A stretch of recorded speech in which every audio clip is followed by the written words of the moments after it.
Hi, my name is Alex Buzig, and I'll be conducting an interview with an individual who has had a significant amount of history within the state of California. What is your name? Hi, Karl Forest, What year were you born? 1955. Where were you born, and where do you currently reside? I was born in Los Angeles, California, and I currently reside in Capitola, California. How do you identify in terms of gender, race, and ethnic identity? Male, Caucasian, gender identity, heterosexual. And are you a native to California, or did you immigrate from somewhere else? No, I'm native. I was born here. Um, And can you give me an impression of how it was like growing in California? That's a broad question. Well, the first 7 years I lived in Los Angeles, California, so it was, densely packed and close neighborhoods, tight. Mm, a little bit multicultural. We had interactions with some, like, uh, there's a Mexican family that lived across the street that we would interact with, and other people in the neighborhood. Um, but Dad wanted to live in the country, so we moved to a town called Fallbrook, which is in northern San Diego County, in avocado and orange groves. And that's where I grew up. So it was really slow, wide open. Um, kind of a time when kids could be unsupervised and just take off for the day and go play in the country. That's a really broad question. So I don't know how you want to focus it really.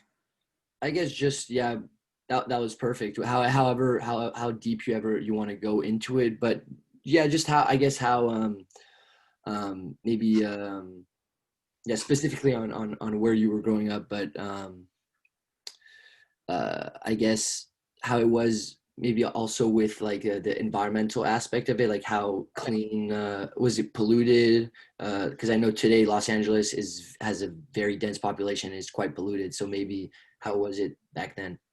I didn't notice it when I was young. It was not a part of our interactions or our focus or our awareness at that time. Moving to Fallbrook as I grew up, that's where I started to build my environmental awareness.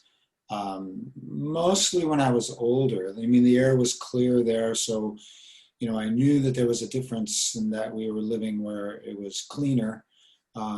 We didn't have the awareness of all the pesticides that were being used, and because I grew up in an agricultural area, so I know there were a lot, but we didn't consider that kind of stuff. I was not raised on organic foods, but I was raised on whole foods. So my parents were very food conscious as far as grinding their own wheat and making their own bread, and um, raw milk when we could.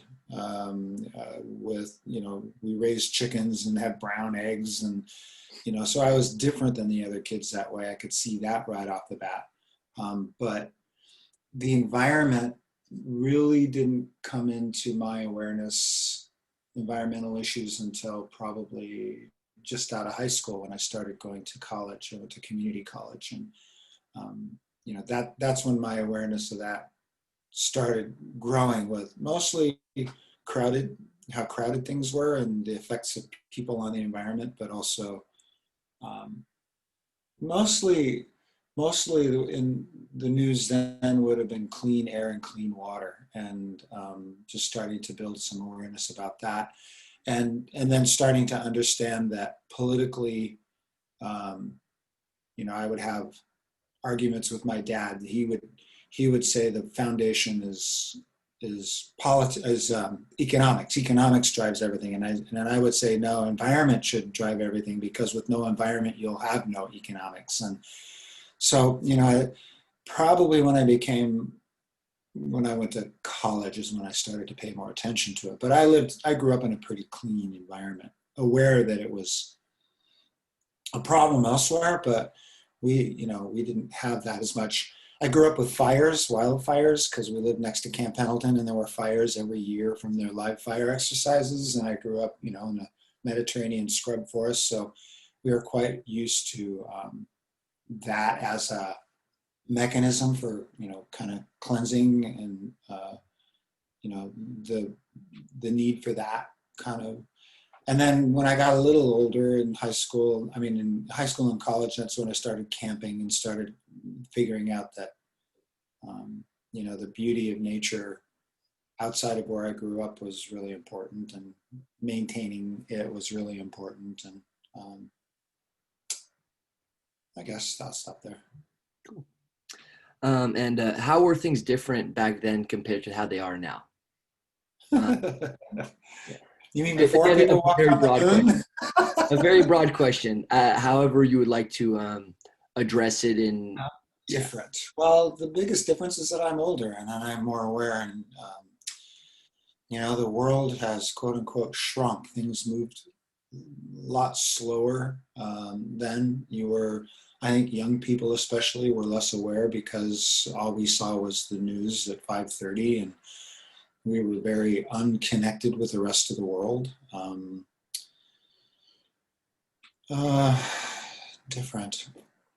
I guess maybe culturally, do you think there's more integration today than there was back then, or has it gone stayed the same? Cultural integration, or racial, or Um, environmental. What are you so focusing? I mean, it's a again, it is a very broad question, but I guess now I'll ask you about how um, uh, like has culture been more or race, has it been more accepted today than it was back then to when you were growing up?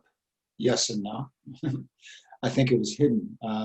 I have Race was always a problem. My Where I grew up in LA was a half mile from Watts, and we moved away in '61, and the riots were in '64, I believe. So there was a transition and an awareness of how blacks affected white culture, and but not an awareness of how white culture affected black culture. So um, it's interesting that um, overt racism I did not grow up around. I was aware of it, but cultural racism, which I've become much more sensitized to now, unearned privilege, the privilege of white culture, just based on the studying that I've been doing in the last 5, 6 years, has really um, opened my eyes to my culture and my race creating the problems that we have, and that was not an awareness at all. It was always those black people, doing this to other people, and they live this way and they do this, and being afraid of black men, even until my adulthood. Those things have shifted. Those things have changed. I think that we're far more aware in our culture right now, if you want to be. But I think in the bastions of racist culture, and in racist minds, I think that we have a long ways to go still. So in a way, it was hidden much more before, and much more of their problem. And now it seems to me that we have a far greater awareness of it's our problem altogether, and we have to figure it out and work to fix it. So that's a big change in my mind. Do you think the internet has been a major part of this kind of uh, getting people to understand the issues at hand instead of blaming a certain race? Do you think the internet has kind of helped? Um, I think it's both. I think it's both helped and hindered. I mean, it's connected people of like minds. So on both sides of the divide, it's connected those who want to keep white supremacy, or not, that's not even a term I like to use, who want to keep the white male side privileged. It connects those people, and it connects people who want to do something about it. So yes and yes. The thing that the internet, I think, has done also is it's provided avenues to hear stories and the voices of people. And if you pay attention, you can find people who are speaking about their experiences, and you can start to educate yourself as to what other people are feeling and build some empathy that it's very difficult to get in our protected culture, our culture that wants things to stay the same, and all the little hidden things that hide our racism, our cultural racism from us. I think they are unveiling now if you're willing to look and listen. And there are a lot more stories and a lot of people who, if you're willing to do the work, you'll find the perspectives that you really need to hear and think about. And then in discussions, I think. So, I mean, if you think about technology being used right now to get people together to talk, one thing that I'm doing with four or five other people, one black person, but the rest of us are white in our community, is we're scheduling meetings, like community-wide meetings, and having discussions around race in our community and race in our immediate community, and we're trying to do it through the advice of of a black person, but it's really a white problem to educate ourselves and to try to solve. It's not a black person or a brown person's job to teach us. It's our job to listen and learn, and that's what we're trying to take action, trying to figure out. It's one thing to learn more, it's another thing to take action, and marching is one thing you can do, but trying to reach other people and have discussions, and that's something that the internet allows, much in the way that we're talking now, in larger groups. So I'm helping organize and plan and organize those kinds of conversations, which are, it makes me feel better that I'm doing something. But it's definitely changed. And I didn't even talk about the brown race. I was raised in a place where a lot of brown people, because the migrant community, we had people who would actually walk through our yard on their way to places where they were staying. The people working migrant fields and migrant laborers, and people who were not documented, because we're so close to the southern border. And, there was a definite prejudice and definitely in your face. My parents would use words that I would tell them I don't want to hear, to refer to people, even though they'd say we're not overtly racist. But they developed those tendencies more as they aged, and I had to stand up to that. And that wasn't easy. It caused strife.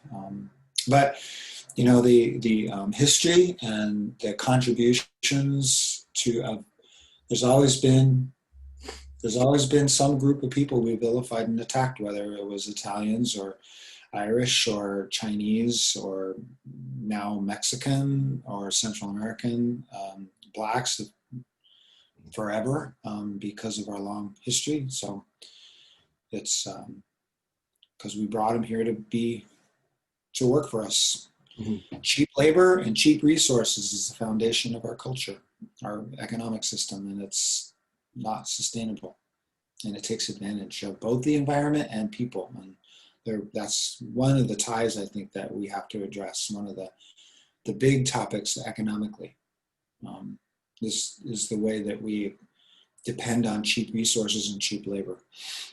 And it's a problem even to the point of globalization, because businesses seek the least cost for labor and the least cost for resources and the least cost for everything, and then you lose control and you have environmental degradation, and you think you're recycling or you're sending it to other countries where it's dumped on rivers, and it's greenwashing, and there's all kinds of, it's all intertwined. So either I'm out. Oh no, there you are. Hi. Yeah, little glitch, but cool. And so, are there any historical lessons related to your experiences in California and your history within the state that you think are important for new generations to know? Historical lessons. Well, yeah. And again, you're talking about racial or just in everything? Yeah, this interview is very broad, but I like to definitely address racism, Yeah. environmentalism, and any cultural, maybe any also cultural aspects at integration and things like that. I think that understanding our history is the real history instead of the whitewash history we were taught in schools. I think, I think that understanding what we have done and how we've done it is critical, both positive and negative. And, it's not unpatriotic to look at the big picture and understand everything. And I think an understanding of the historical aspect is critical. I think that how we consume, it goes back to the internet, how we consume information is critical because we no longer have common points of reference. We used to all listen to the same news and listen to the same experts, and now we only listen to people we identify with on the spectrum of both belief in politics and economics, um, and I think that historically the movement um, to create to control information like it's a commodity and it's an economic something for people to make money. I mean, these are all historic points that we need to understand so that we can say, is this really the way we want to be? Or do we want to make a change based on what we've done, where we are, and where we want to go? I don't think we have those conversations anymore. And I'm not sure that we ever actually did, to be honest, because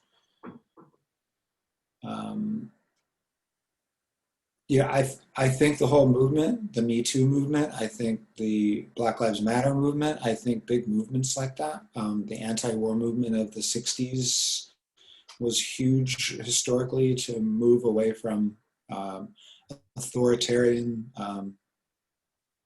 listening to an authority and following the rules to, we have these points in history that where things changed. And I think we're in the middle of one right now.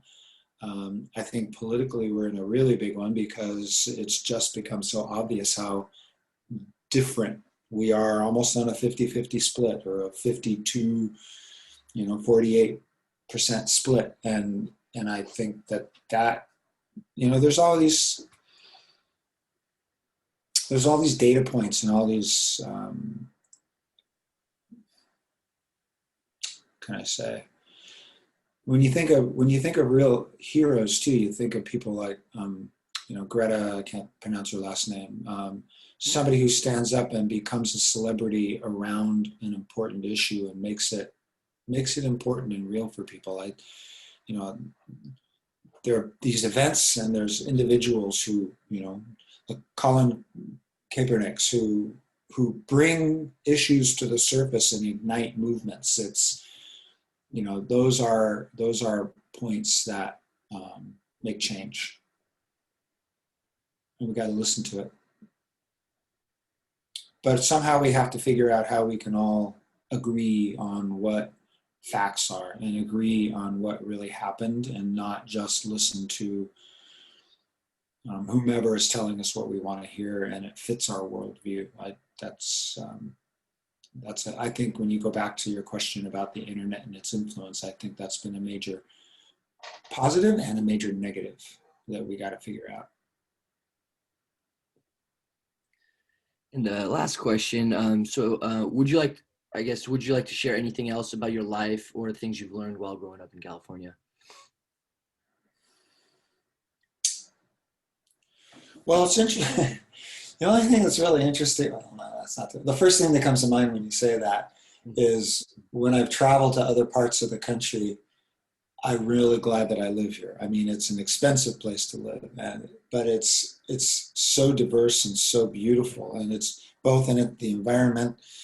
I ran a hiking program for early elementary students that for 5 weeks, within 45 minutes, we went to a different place to go hiking every day, 5 days a week, and camping, and to redwoods and to you know beaches and to chaparral and just all the different biomes and different.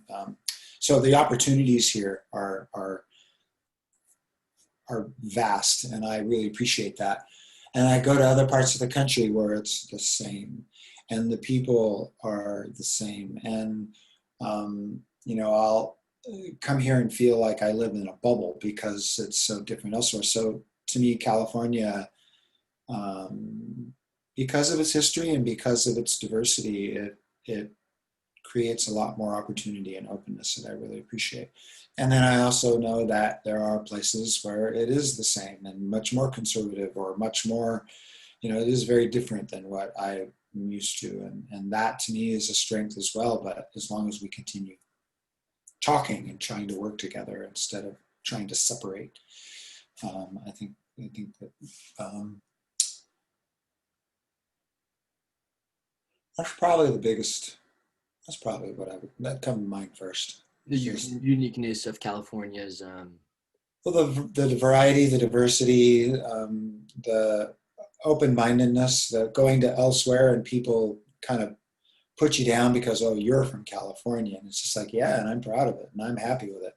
And what's wrong with you? Why do you have to have signs telling you what a great place this is to live?